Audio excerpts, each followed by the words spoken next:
Saturday, 2 August, MMD Public School, No Bags Day.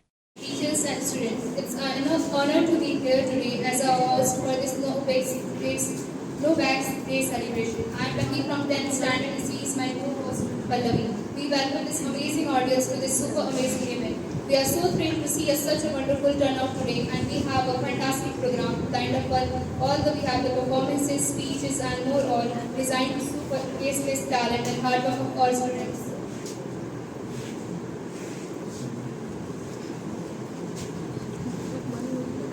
So please relax and sit down and enjoy the event. Let's make a memorable day together. क्योंकि एक शायर ने कहा है जिंदगी में हंसना जरूरी है वरना जिंदगी काफी उदास हो जाती है। तो चलो हम सब मिलकर हंसी मजाक करते हैं और इस नो बैग्स डे को यादगार बनाते हैं। I am a student of class 8. Today I am present a short speech on Independence Day. हमारे देश 1947 का आज़ाद हुआ था। आज 2025 में देश आज़ाद हुए 89 साल हो गए हैं।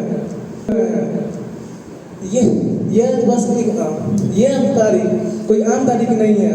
ये वो तारीख है जिसको हमारे देश के वीरों ने अपने खून से लिखा था। इस दिन हम सभी अपने देश में झंडा फहराते हैं। पर क्या आप लोगों को मालूम है देशभक्ति का मतलब ये नहीं होता है कि हम केवल झंडा फहराएं। देशभक्ति का मतलब ये होता है कि हम अपने देश के प्रति कुछ करें।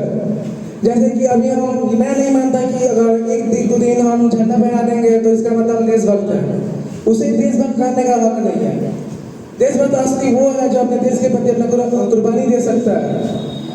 हम लोग जैसे कि हम लोग जानते हैं कि हमारे महान वीर हमारे देश के लिए शहीद हुए थे, हमें ये आज़ादी दिए हैं। पर आपको क्या लगता होगा कि वो सोचे होंगे कि हम आज़ादी के बाद अपने धर्मों में भेदभाव करेंगे? हम अपने धर्म में भेदभाव करते हैं। जबकि जब आज़ादी की लड़ाई हुई थी उस समय सारे धर्म के लोग एकजुट मिलकर लड़ाई किए थे। क्या आप लोग को सोचने लगता है कि अगर हमारे सारे देश के धर्म के लोग अगर एकजुट नहीं हुए तो क्या हम आज़ाद हुए रहते? ऐसा तो असंभव है। हम लोग एकजुट रह के रहना ही होगा। आज भी हम लोग हिंदू धर्म में और मुस्लिम में मतलब भेदभाव करते रहते हैं। ये गलत है। जैसा कि आप सबको मालूम ही होगा कि हम प्लेन में एक लाइन बोलते हैं, all Indians are my brother and sister. इसका मतलब ये हुआ कि हमारे देश में जितने भी भारतीय हैं वो हमारे भाई बहन हैं। पर फिर भी हम अपने भाई बहन से भेदभाव करते हैं। क्या ये सही है कि गलत है? मैं बस आपसे ये निवेदन करना चाहता हूँ कि हम लोग एक दूसरे से भेदभाव ना करें। That's all, thank you. नहीं हो सका ये काम किसी नेता और अभिनेता से, इसलिए युवा शक्ति को जागरूक करने देश निर्माण में लगाना चाहती हूँ। Good morning everyone, this is Pallavi from class 10. Today I am talking about the patriotism and the NASA building. Patriotism is an actual spirit and absolute sacrifice for our country. Patriotism is a emotional attachment for us or in our motherland. It enables us to do something for our country, for our Indians. The freedom that we enjoy today, it is a sacrifice for a great patriotist, great leader like Subhash Chandra Bose, Mangal Pandey, Mahatma Gandhi, and so on. As a youngster of our country, we think about the country, we have an idea, we take up an idea, we think about it and work on it. Our muscle, our nerve cell, our bone, our each and every part of your body work for our country. Rather than not think about it, when you think about your country, then you build a great nation. So, make your effort to be a great nation in India. Rather than invest your time to see other nation, this is a good for us. Great nation. Thank you. Have a nice day. इसे 5 triangle बनाना है। किसी के पास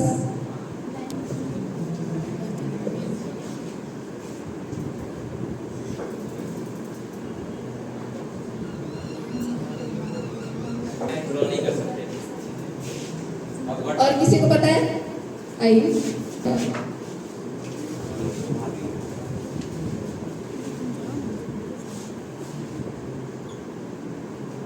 सही।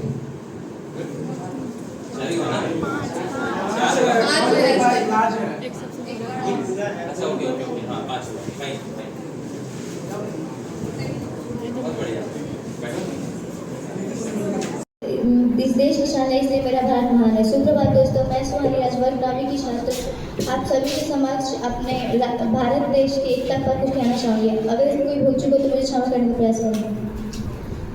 भारत में जाति, उपजाति, रंग रूप और भारत में विभिन्नता रखने वाले लोग हैं।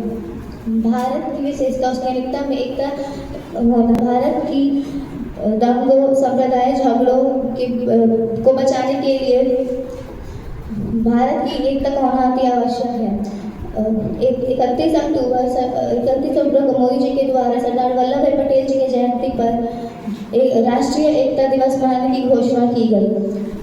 राष्ट्रीय एकता और अखंडता का उत्सव के रूप में पूरे सप्ताह मनाया जाता है। राष्ट्रीय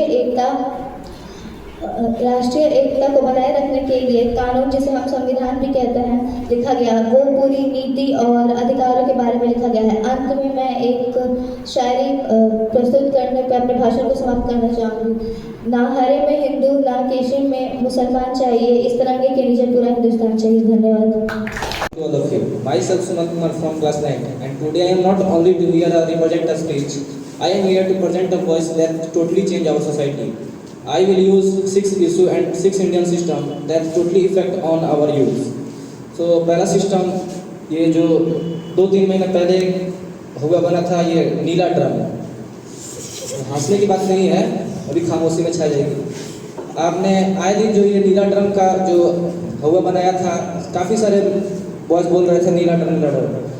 आपके साथ एक हादसा क्या हुआ नीला ड्रम का, आपने इसका हुआ बना दिया। आज जो दिन ये फीमेल्स के साथ होता है, इन्होंने कुछ नहीं कहा तो आप लोग ने इतना हुआ इसका बना दिया। तो सिंपली ये सिस्टम ये कहता है कि भारत में महिलाओं की आवाज़ को दबाया जाता है।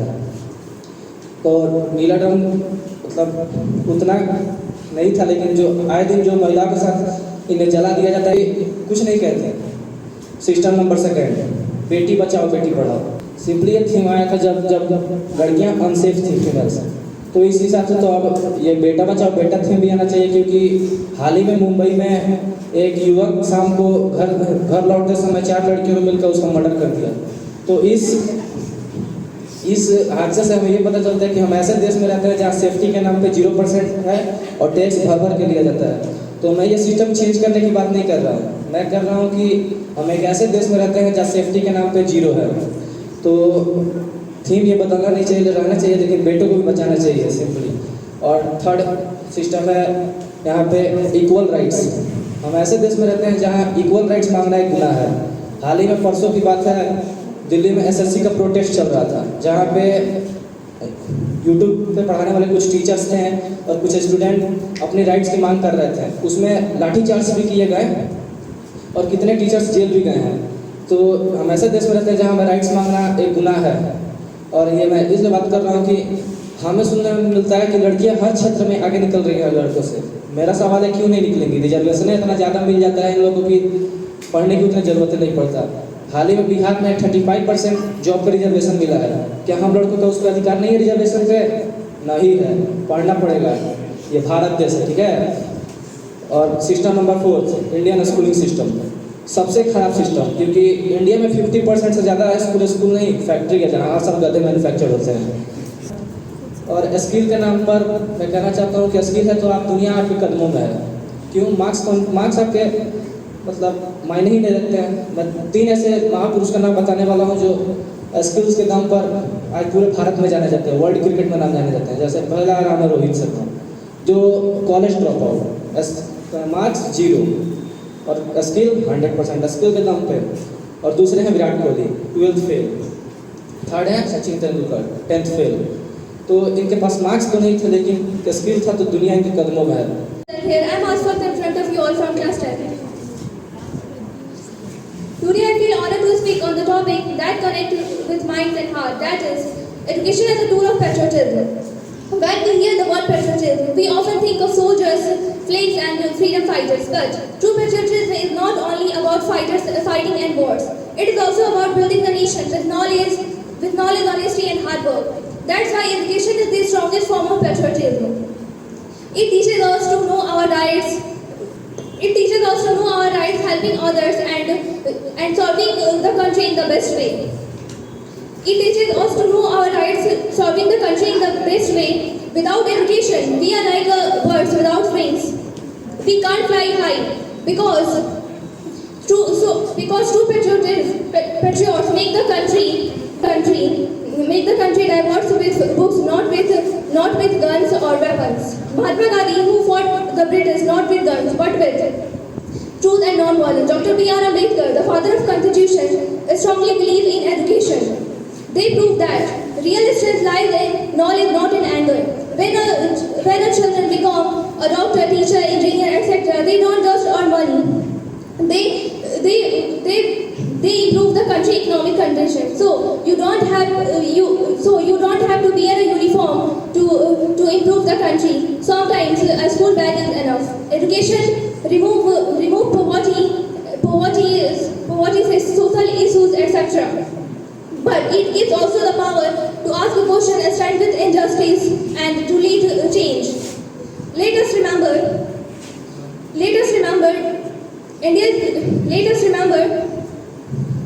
India's future is not in the hands of politicians alone. It is in the hands of students with books and exams. That's all. Thank you. Have a nice day.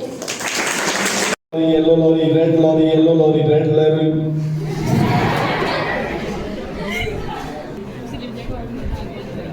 Red lorry, yellow lorry, red lorry, yellow lorry, red lorry, yellow lorry, red lorry, yellow lorry, red lorry, yellow lorry.